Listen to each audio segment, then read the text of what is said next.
CW here.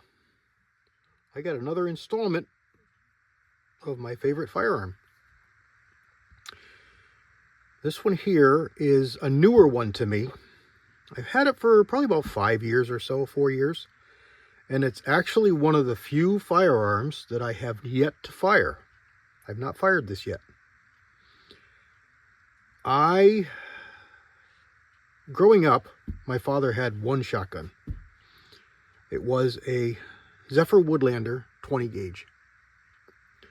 And I just loved that side by side. I just loved it. To me, it was perfect, the epitome of a side by side shotgun, what it should be.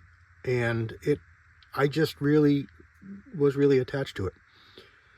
And as I expanded and started buying my own firearms and doing my own thing, I sought to look for them. Now they were made in Spain. They were brought in by Stoeger, and they were made by Sarah Sequetta. It's a lower end, middle end shotgun for them. It's not a super high end. Today they would probably be quite a bit of money, but they weren't then, and they didn't really catch on to a lot of money today. They're not cheap, but they're not, they're not a Parker by any means. And as far as how they're made very well. I would put them on par with any American shotgun, pretty much. The wood is a little plainer. It has cut checkering, and they all have engraving. Every shotgun worth its salt coming out of Spain was engraved. It just was engraved. This is not exquisite engraving. Let me zoom in a little bit here. We've got some turtle looking partridges, and down here we got a funny looking duck goose thing, and then we got some nice fleur-de-lets and ribbons and nicely turned screws in the right direction and everything like that. We got a little bit of wear here, and you can see right there, made in Spain.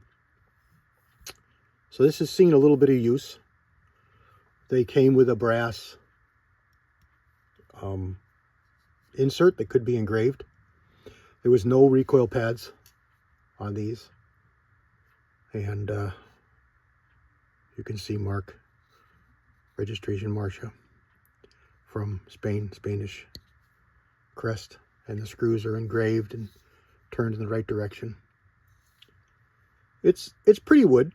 It's not gorgeous wood. It does, it's got a big knot there, and it would be a second for most companies. Another one over here. Another one over here in the wrist, which is a bad place for one. But, cut checkering. They were 2 triggers. This one, I believe I looked it up to be early 60s. I believe this was early 60s. And I'm questioning because I've got a few of these and I don't remember the exact dates of this one. But this is a 12 gauge. Again, 2 triggers, as you can see. And this one is choke. These are all fixed choke. This is before the days of screw-ins. Plastic bead. It's supposed to look like ivory. I don't believe it's ivory. It's the 60s, so they were starting to use a lot of plastics. Single bead, solid rib, and you can see there, Stoeger. I can't even read it myself. Stoeger Arms, New York, made in Spain, with more engraving.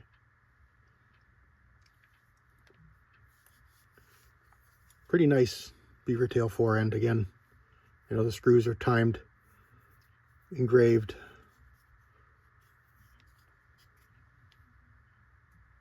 Checkered, hand checkered. The markings on here tell you the choking and the proof marks, all that good stuff. Looks like someone's been at this with a screwdriver that didn't fit properly. I just noticed that. It's actually sharp. I'll have to stone that just to get that sharpness off there.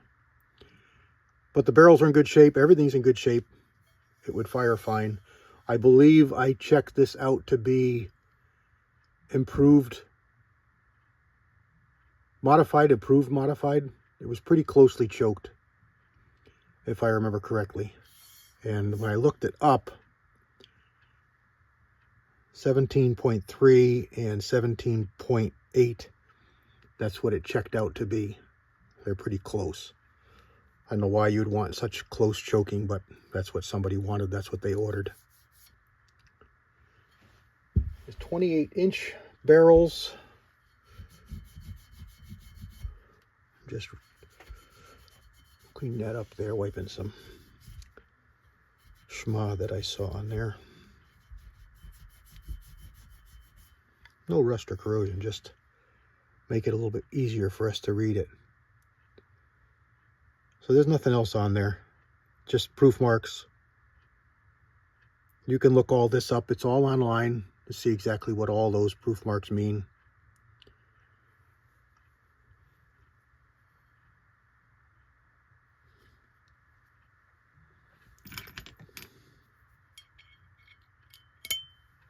There's our ejector.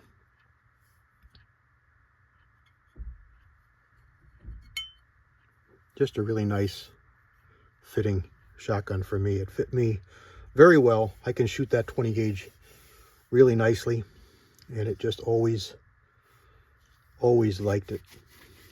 So when I ran across this one, I had to pick it up. These two screws aren't timed, which means someone's had this apart. But there's even engraving on the latch here, on the bottom there. And it's not, you know, beautiful, but it is engraved.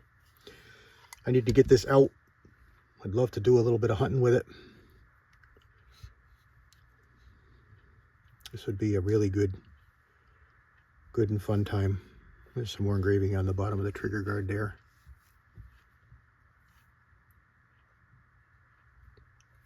And there we go. I just wanted to show it to you. I thought you might appreciate it.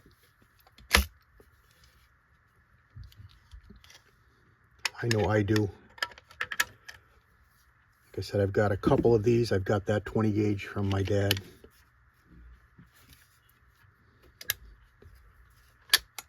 And I've got another one that I'm going to bring to you at another time. That's a really special one to me just because of the rarity of it. These are snap caps, which I keep in all of my shotguns because you shouldn't leave them cocked, and you shouldn't dry fire them. So that's the way they stay. That's the reason you saw the pins protruding when I had it open.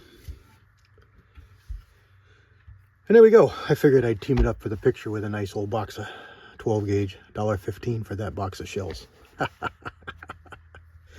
And I'll show you the shells too. They're pretty cool. Now that I got the gun closed up, we're not going to get any shells in the gun. These are the old paper 7.5 long range Super X Winchesters. Very nice.